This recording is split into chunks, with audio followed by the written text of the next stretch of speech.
Hi, my name is Rachel Bella, and this is what my presentation would look like for a staff PD over cyberbullying. We would begin with an icebreaker. This is about a 2.5, 3 minute video. It is Jimmy Kimmel's Mean Tweets with Barack Obama, so it's a clean version because it was when he was in office.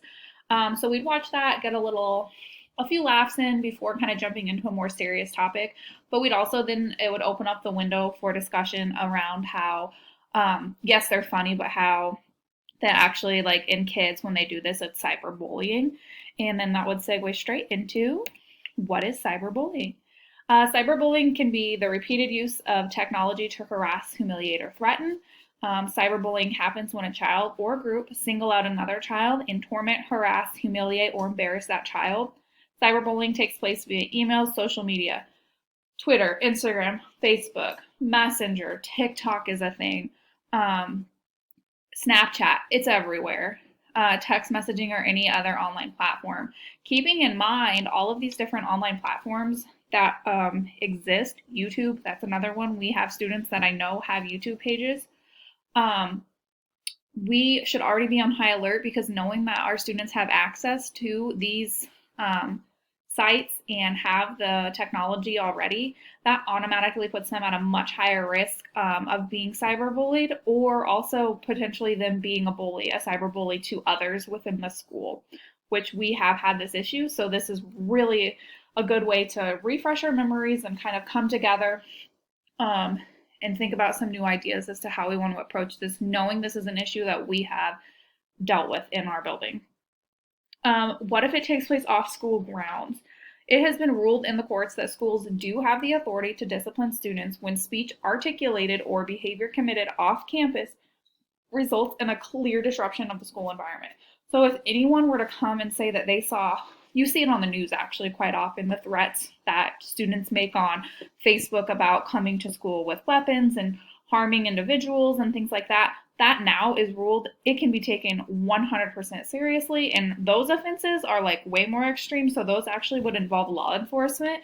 Whereas though if we had evidence that a student was posting nasty comments about another student, I will use, for example, what we've seen here is Facebook pages created all to specifically target and say some pretty rude and pretty terrible things about a specific student.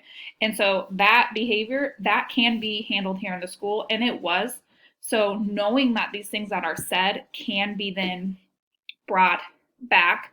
I think some students think that because it's I'm not at school, it doesn't matter. That's not true. As long as the speech that is articulated or the behavior committed is a clear disruption of the school environment or is a clear offense of just being a bully.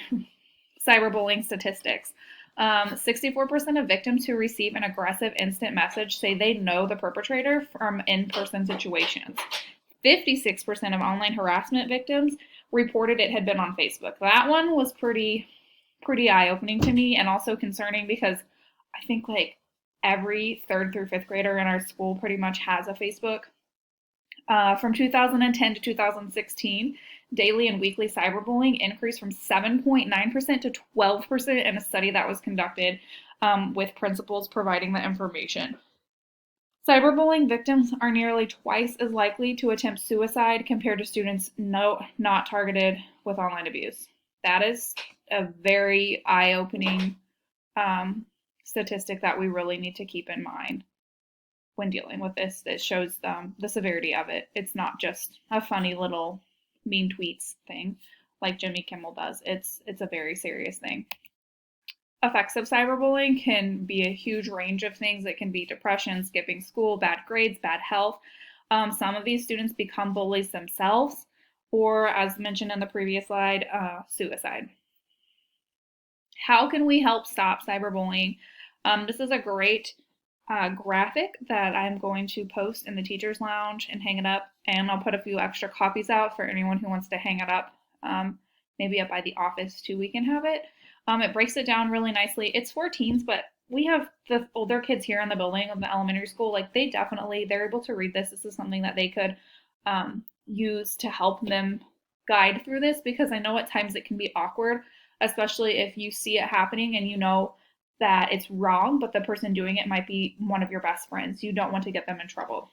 So we also need to be having those conversations with our students about what to do when you see it, and really going off of this and letting them know that, like, if you see it and it's wrong, you need to speak up, because it could really be affecting that person in ways that we don't even realize that are very serious.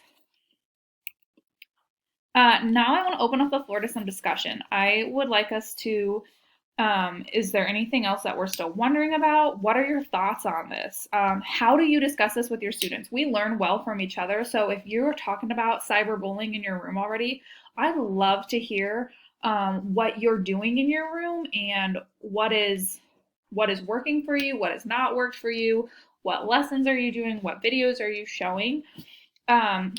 So you can also view our district page on bullying. That also provides more resources about bullying on the district website at this link here, and I'll send that out in an email for everybody at the end of this.